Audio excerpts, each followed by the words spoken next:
Hello दोस्तों, कैसे हैं आप सब लोग। आशा करती हूँ अच्छे होंगे। हमारी आज की कहानी का नाम है सजा। गीता जैसे ही बाजार से आई, अपने बेडरूम में सास ससुर को देखकर गुस्से में चिल्ला उठी, मम्मी जी, पापा जी, आप लोग मेरे बेडरूम में क्या कर रहे हो? मैं घर से बाहर क्या गई? आप दोनों की इतनी हिम्मत कि आप दोनों मेरे बेडरूम में आकर बैठ गए।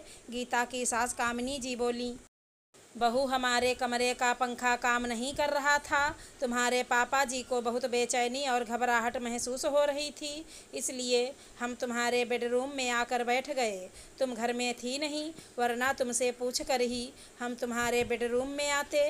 गीता ने तुरंत कूलर बंद करते हुए कहा, गांव में कभी देखा भी नहीं होगा आप दोनों ने कूलर, और यहाँ बेटे के पैसे लुटाए जा रहे हैं। बिजली का भी बिल आता है मम्मी जी, पापा जी, जो कि आपका बेटा भरता है। आप लोगों को क्या काम है? वैसे भी दिन भर घर में ही तो पड़े रहते हो, मगर आपके बेटे को तो रोज़ बाहर कमाने जाना पड़ता है, तभी तो हम सभी के खर्चे निकलते हैं। मगर आप लोगों को तो बस हमारे खर्च बढ़ाने आते हैं।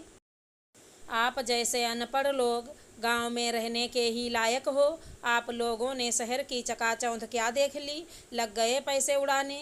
ये सब जो आप लोग देख रहे हैं इस घर में, सब आपके बेटे की मेहनत का है। इसलिए आइंदा से कूलर या किसी भी महंगी चीज़ को हाथ लगाने से पहले सोच लीजिएगा, और बेडरूम में मेरी इजाज़त के बिना कभी मत आइएगा। मेरे बेडरूम में मेरा कीमती सामान पड़ा हुआ रहता है। कामिनी जी बोली, बहू, कम से कम तुम मेरा नहीं तो तुम्हारे ससुर जी की इज्जत का ही लिहाज कर लिया करो। ज़रा इनकी उम्र तो देखो, कब से कुछ भी बोले चली जा रही हो। हम थोड़ी तुम्हारा कीमती सामान चुरा लेंगे। तुम हमारे लिए इतनी बुरी सोच क्यों रखती हो? इतने कड़वे शब्द बोलती हो कि हमारा दिल छलनी छलनी हो जाता है। हम थोड़े दिनों में वैसे भी गांव वापस जाने वाले हैं, इसलिए थोड़े दिन शांति से गुजार लो। गीता बोली, थोड़े दिनों के बाद क्यों? कल ही चले जाओ। मैं भी आप लोगों की सेवा नहीं कर सकती। वैसे भी जब भी आप लोग आते हो, मेरा पति नहीं रहता, आपका बेटा ज़्यादा होता है। इसलिए मैं तो यही चाहती हूँ कि आप लोग वापस गांव चले जाएं। खैर, गांव जाना हो तब जाना, फ़िलहाल तो मेरे बेडरूम से निकलो बाहर। कामिनी जी और पति दिनेश जी इतना सा मुँह लेकर अपने कमरे में आ गए। बेटा पवन बहुत सालों से माता पिता को गांव से शहर आने के लिए जोर दे रहा था, मगर जब कामिनी जी और दिनेश जी गांव से नहीं आए तो इस बार वो खुद ही उन्हें गांव लेने आ पहुंचा था। अब कामिनी जी और दिनेश जी ने भी बेटे की जिद के आगे घुटने टेक दिए और वे पवन के साथ शहर आ गए। ऐसा नहीं था कि वे पहली बार शहर आए थे। इससे पहले भी वे एक बार पवन के अति आग्रह पर शहर आ चुके थे, मगर गीता, जो कि शहर की आधुनिक विचारों की लड़की थी, वो पवन के माता पिता को अभी अपना समझ ही नहीं पाई। उसे लगने लगा था कि पवन के माता पिता के गांव से आने के बाद उसकी सारी आज़ादी उससे छिन गई हो। ना उसे पहले की तरह बाहर घूमने मिलता, ना आए दिन घर में सहेलियों को बुलाने को मिलता। दोनों वक्त का खाना भी घर में ही बनाना पड़ता, क्योंकि पवन कहता कि उसके मम्मी पापा को बाहर का खाना नहीं पसंद। पवन बाहर घूमने का नाम भी लेता तो अपने माता पिता को भी साथ ले जाता। उसका माता पिता के प्रति यह प्यार गीता को बिल्कुल बर्दाश्त नहीं होता था। पवन अपने माता पिता की बहुत इज्जत करता था, जिसे देख गीता को बहुत जलन महसूस होती थी। पवन अपनी माँ के से अपने मनपसंद पकवान बनवाता और अपनी माँ की खूब तारीफ करता, जिसे देख गीता जल भुन जाती और उसे अपनी ही सास दुश्मन लगने लगती, क्योंकि वो भली भांति जान चुकी थी कि पवन अपने माता पिता से बहुत प्यार करता है। गीता घर में पवन के सामने तो अच्छे से रहती, मगर पवन के ऑफिस जाते ही वो पवन के माता पिता से दुर्व्यवहार करने लगती। इसलिए पवन के माता पिता ने गांव में ही रहना उचित समझा था। पवन बचपन से पढ़ने में बहुत होशियार था, इसलिए उसे पढ़ने के लिए माता पिता ने शहर भेजा था। पढ़ाई पूरी होते ही पवन की शहर में ही नौकरी लग गई और शहर में रहने वाली गीता भी पवन की अपनी ही पसंद थी।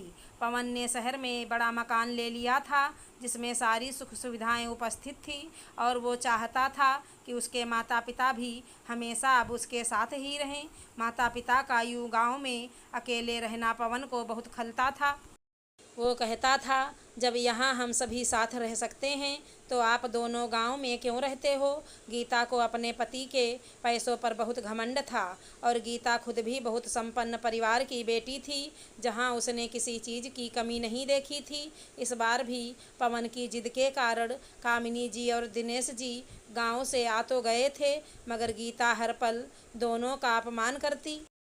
वो यही चाहती थी कि दोनों वापस गांव चले जाएं। कामिनी जी और दिनेश जी बेटे पवन को बहू की हरकतें बताकर पति पत्नी में क्लेश उत्पन्न नहीं करवाना चाहते थे क्योंकि दोनों जानते थे कि पवन को जब पता चलेगा कि बहू घर में दोनों का अपमान करती है तो पवन का दिल टूट जाएगा। पवन तो हमेशा दोनों को अपने पास ही रखना चाहता था मगर गीता उसे तो सास ससुर फूटी आँख ना सुहाते थे। एक दिन पवन अपने कमरे में तैयार हो रहा था तो उसे गीता की आवाज़ आई। गीता कामिनी जी पर चिल्ला रही थी, मम्मी जी आप गांव के लोगों को जब समझ नहीं होती है तो काम क्यों करने जाते हो। आपको मशीन में कपड़े लगाने को किसने कहा था। आपको हैंड वाश की बोतल और कपड़े धोने वाले लिक्विड की बोतल में फ़र्क नहीं समझ आया तो आपने मशीन में हैंड वाश की बोतल में से लिक्विड डाल दिया। मैंने कितनी बार कहा है कि हमारे घर की महंगी महंगी चीज़ों को हाथ मत लगाइए। पवन ने जब गीता का अपनी माँ के प्रति यह बर्ताव देखा तो उसे सहन नहीं हुआ और वह गुस्से में बोला, गीता ये तुम किस तरह से बात कर रही हो मेरी माँ से। बड़ों से बात करने की तमीज़ भूल गई हो क्या। गीता बोली, हाँ मैं भूल गई हूँ तमीज़ बात करने की। तुम्हारे अनपढ़ माँ बाप तुम्हें ही मुबारक हों, मैं इन दोनों को नहीं झेल सकती। पवन बोला, गीता ये तुम कैसी बातें कर रही हो, माफ़ी मांगो मेरी माँ से। कामिनी जी बात को बीच में ही रोकते हुए बोली, कोई बात नहीं पवन बेटा, मुझसे गलती हो गई, तू बहू को मत डांट, आगे से मैं ध्यान रखूंगी। गीता बोली, जब मैंने कोई गलती करी ही नहीं तो मैं क्यों माफ़ी मांगूं। पवन मैं बहुत दिनों से इन दोनों को अपने घर में बर्दाश्त कर रही हूँ मगर अब चीज़ें मेरी बर्दाश्त के बाहर हो चुकी हैं। तुम इन्हें गांव में ही क्यों नहीं रहने देते हो, बार बार हमारे घर क्यों बुला लेते हो इन्हें। पवन बोला, ये हमारा घर क्या लगा रखा है तुमने। इस घर पर मेरे माता पिता का भी उतना ही अधिकार है जितना तुम्हारा, समझी। गीता बोली, फिर एक काम करो, सारी उम्र अपने माँ के पल्लू से बंधे रहना। बोलकर गीता गुस्से में अपने कमरे में चली गई। दिनेश जी बेटे पवन से बोले, बेटा तू हमारी गांव की टिकट बनवा दे, हम नहीं चाहते कि हमारी वजह से तुम दोनों में क्लेश हो। पवन अपने माता पिता से माफ़ी मांगते हुए बोला, गीता की तरफ से मैं आप दोनों से माफ़ी मांगता हूँ मगर आप दोनों हमको छोड़कर मत जाइए। दिनेश जी बोले, बेटा फ़िलहाल हमारा गांव जाना ही सही होगा, तुम्हारा जब मन करे तब तुम हमसे गांव मिलने आ जाना। पवन ने दोनों की गांव की टिकट बनवा दी और दिनेश जी और कामिनी जी वापस गांव आ गए। गीता इतनी घमंडी थी कि माफ़ी मांगना तो दूर, वो कभी अपने सास ससुर से गांव में फ़ोन पर भी बात नहीं करती थी। पवन को गीता का ये व्यवहार देखकर बहुत दुख होता। कुछ महीनों बाद पवन ऑफिस से आकर बोला, थोड़ी देर में मम्मी पापा आने वाले हैं, ज़रा खाना तैयार रखना। गीता बोली, क्या तुम्हारे मम्मी पापा फिर से यहाँ आ रहे हैं। मैं नहीं बनाऊंगी खाना उन मुफ्तखोर के लिए, लेकिन वे वापस यहाँ क्यों आ रहे हैं। पिछली बार हमारे ही घर में हम पति पत्नी का झगड़ा करवाकर उन दोनों को शांति नहीं मिली क्या, जो फिर से कलह डालने आ रहे हैं। एक काम करो, तुम उन्हीं को रखो, मैं चली हमेशा के लिए अपने मायके। बोलकर गीता बैग में अपने कपड़े भरने लगी। थोड़ी देर में डोरबेल बजी। गीता ने दरवाज़ा खोला तो देखा सामने उसके मम्मी पापा सूटकेस लिए खड़े हैं। गीता बोली, मम्मी पापा आप लोग अचानक यहाँ? गीता की मम्मी सविता जी बोली, हाँ बेटा, तेरे भाई भाभी ने हम दोनों को घर से निकाल दिया है। हम दोनों तो वृद्धाश्रम जा रहे थे, मगर दामाद जी को जब पता चला तो उन्होंने हमें रोक लिया और कहने लगे, मेरे होते हुए आप लोगों को वृद्धाश्रम जाने की कोई ज़रूरत नहीं है, आप लोग मेरे घर में मेरे साथ रहेंगे। बेटा, तेरी भाभी आए दिन हम दोनों से लड़ाइयाँ करती थी और तेरा भाई भी उसी का साथ देता था। आखिरकार दोनों ने हमें घर से निकाल ही दिया। तेरे भाई भाभी हमें बहुत ताने देते थे, फिर भी हम उसका उल्टा जवाब नहीं देते थे। दरअसल वे लोग हमारे साथ रहना ही नहीं चाहते थे, उन दोनों को आज़ादी चाहिए थी। हमने तो उन्हें किसी चीज़ के लिए कभी रोका टोका भी नहीं, मगर फिर भी हम बूढ़े उनकी आंखों में खटकते थे।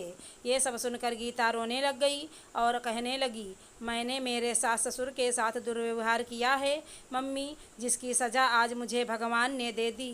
आज जब आप दोनों के साथ भाई भाभी ने ऐसा व्यवहार किया तो मुझे मेरे द्वारा अपने सास ससुर पर किए गए अत्याचार याद आ गए। गीता को आज अपनी गलती का पछतावा हो रहा था। पवन से माफ़ी मांगते हुए बोली, आपने कभी मेरे माता पिता और आपके माता पिता में फ़र्क नहीं किया। मैं पैसों की चकाचौंध और घमंड में इतनी अंधी बन चुकी थी कि मैं ये भूल गई थी कि हम जैसा कर्म करते हैं वैसा ही भरते हैं। मैंने तुम्हारे माता पिता के साथ अच्छा व्यवहार नहीं किया, ये जानते हुए भी तुमने मेरे माता पिता को अपने घर में पनाह दी। मैं भगवान से प्रार्थना करूंगी कि जब भी हमें बेटा हो वो बिल्कुल तुम्हारे जैसा हो, जो बड़ों का सम्मान करे। पवन, आज आपने मेरी आंखों पर बंधी पट्टी उतार दी है। पवन बोला, गीता, रिश्तों की अहमियत को समझना बहुत ज़रूरी है। जो दुख आज तुम्हें तुम्हारे माँ बाप के लिए हो रहा है, वहीं दुख उस दिन मुझे मेरे माता पिता के लिए हुआ था, जिस दिन वे दोनों गांव आपस चले गए थे। गीता, बुजुर्गों की को ये भौतिक सुख सुविधाएं नहीं चाहिए होती हैं, उन्हें तो बस प्यार और सम्मान चाहिए होता है। पवन, आपने मेरी आंखें खोल दी हैं, बोलकर गीता ने तुरंत गाँव में अपने सास ससुर को फ़ोन लगाया और रोते हुए उन दोनों से माफ़ी मांगी और वापस यहाँ शहर आने के लिए जिद करने लगी। कामिनी जी और दिनेश जी ने गीता को माफ़ कर दिया। कामिनी जी बोली, बेटा, अगर सुबह का भूला शाम को घर वापस आ जाए तो उसे भूला नहीं कह सकते। तुम्हें तुम्हारी गलती का एहसास हुआ, यही हमारे लिए काफ़ी है। पवन बोला, देखा गीता, मम्मी पापा ने तुम्हें तुरंत माफ़ कर दिया। ये बुजुर्ग लोग तो सिर्फ प्यार और सम्मान के ही भूखे होते हैं, इसीलिए ज़िंदगी में हमेशा बुजुर्गों की इज्जत करो।